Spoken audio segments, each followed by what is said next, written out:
Les plantes ont souvent des noms rigolos. C'est ça que j'aime bien au jardin. Bonjour Roland Motte. Bonjour Xavier. Cœur de Marie aujourd'hui. Oui. C'est mignon, non? Alors oui, c'est mignon, c'est pas rigolo.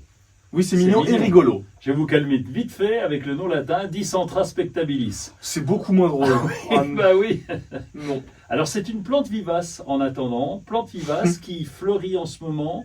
Pratiquement en ce moment, ça dépend évidemment des périodes, enfin, pas des périodes, mais du lieu où on est. Ah oui, Et si on est à la montagne ou pas. Voilà, c'est Oui, ça.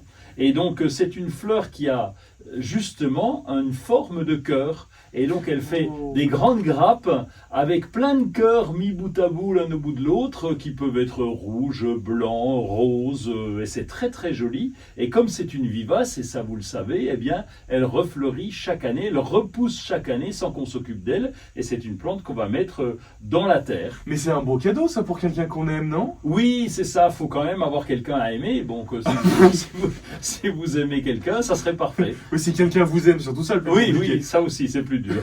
C'est quoi? C'est grand comme truc ou Non, ça fait, allez, maxi 60 cm, mais ça reste en fonction des variétés de 40 à 50 cm, donc c'est assez petit. C'est un feuillage très très découpé, donc il est très esthétique aussi. Mhm.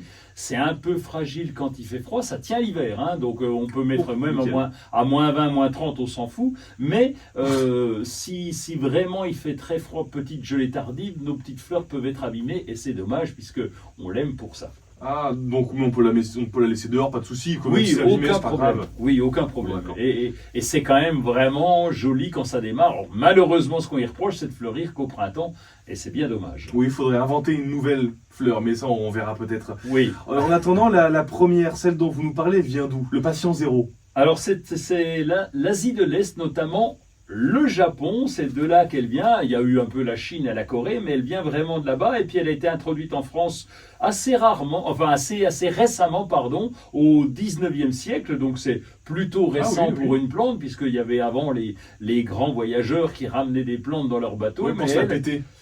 Oui, Ouais, regarde ce que j'ai ramené, tiens, ça claque, hein. Oui, alors ils faisaient pas ça que pour ça, mais c'était quand même des recherches, c'était la grande période des voyages de plantes. Elle arrive un peu plus tard, au 19e siècle. Enfin, en tout cas, elle est là, et puis elle est bien connue des jardiniers, parce qu'elle pousse aussi bien en pleine terre qu'en pot.